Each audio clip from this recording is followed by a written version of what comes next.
Hello. I've received multiple emails from your classmates asking if I could help them to understand how you select textual evidence to support interpretive claims about literature.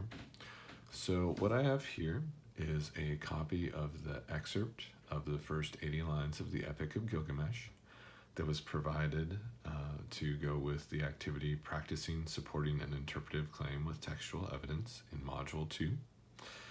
So there were 3 claims you could choose from. So I've color-coded my underlining on this excerpt. So claim 1 was that the ancient Mesopotamians believed a king was a special type of person, but that didn't mean that he might not have a lot to learn about being a good ruler. So I put claim 1 in blue.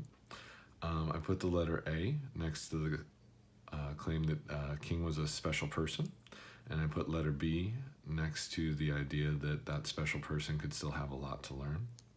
Claim 2 was that the ancient Mesopotamians were proud of their civilization's accomplishments, especially of the cities they built and the tablets they wrote. I put claim 2 in pink, and I put the letter A next to the idea of the cities they built and the letter B next to the idea of the tablets they wrote. And then claim 3 was that although the Epic of Gilgamesh is part of the written tradition, it still has common characteristics of the oral tradition that it came out of, including repeated lines and stock phrases.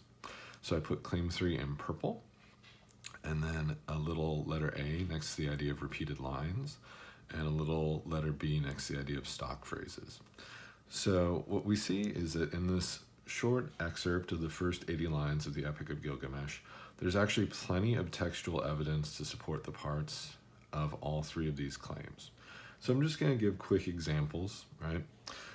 So for claim 1, if we're looking for textual evidence to support the idea that a king was a special sort of person for the Mesopotamians, one thing we could talk about is over here. This is about line 49. So it says, Gilgamesh was singled out from the day of his birth. 2/3 of him was divine, and 1/3 of him was human.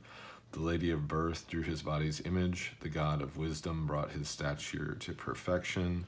He was perfection in height, ideally handsome.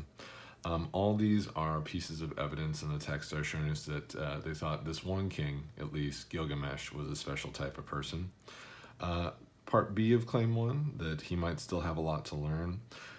We can also find over here, right, in the second half of our excerpt, we could notice that he is harrying the young man of Uruk beyond reason. That's about line 59 or 60.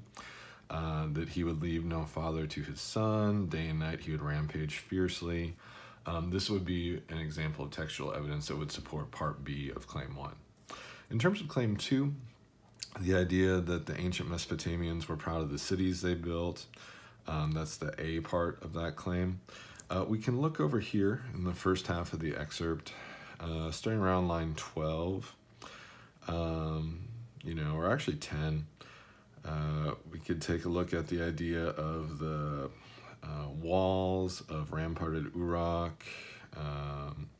Here we see the upper wall, whose facing gleams like copper. Gaze at the lower course, with which nothing will equal. We can mount the stone stairway, there from the days of old. We see all this information about the walls themselves, so the kind of physical boundary of the cities, right? And that continues for a while. Then in terms of their pride about the tablets they wrote, because the Mesopotamians were one of the first literate people, if not the first literate people in the world, we can see that here a little bit lower down. We notice that they are also very proud of their clay pits, which is the source of the material they used to build the walls, right? But also remember that they wrote on clay tablets. So the clay is something they're using as a symbol for their writing. And then down here, we see that in the foundation of the walls themselves is a box of copper with a lock of bronze. You open it up and you take out a lapis tablet, lapis being a semi-precious blue stone, much prized by the ancient Mesopotamians. And the implication here is that the story we are reading, the Epic of Gilgamesh, is on this precious lapis tablet. And we see that it's such an important story to them, this writing, this thing they've written down, it's built into the foundation of the walls themselves. So that was something we could use to support the B part of claim 2. And then finally, claim 3, this idea that even though the epic is part of the written tradition, it still has common characteristics of the oral tradition that it came out of. The A part here is that there are repeated lines, and these are lines that are purposely repeated to aid in memory, right? The epic would have been recited out loud. So repeated lines we can see over here, right? Kind of in the sections that show us that Gilgamesh also has a lot to learn. So the harrying of the young men, these lines here, these 3 are repeated. Also the lines about how he will leave no girl to her mother, right? We see those repeated. So the harrying of the young men originally occurs up here, but then it recurs down here. The leaving of no girl to her mother originally occurs up here, but then it happens again down here. So those lines are repeated. And then the idea of stock phrases, which a couple people emailed me about. These are, groups of words shorter than full lines, which are used to describe characters or places, right? Stock descriptions that are easy for people to remember. So for Gilgamesh, there's a bunch, even in these 2 pages.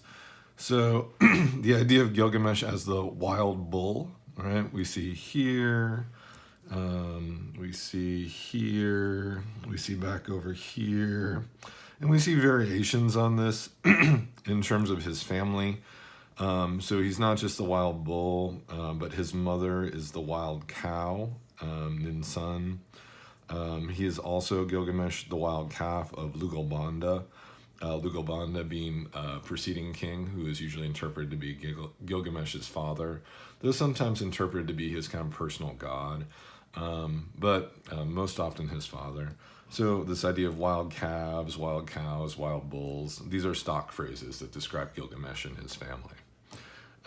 So hopefully that helps you guys to understand a little bit how you can find textual evidence to support different interpretive claims.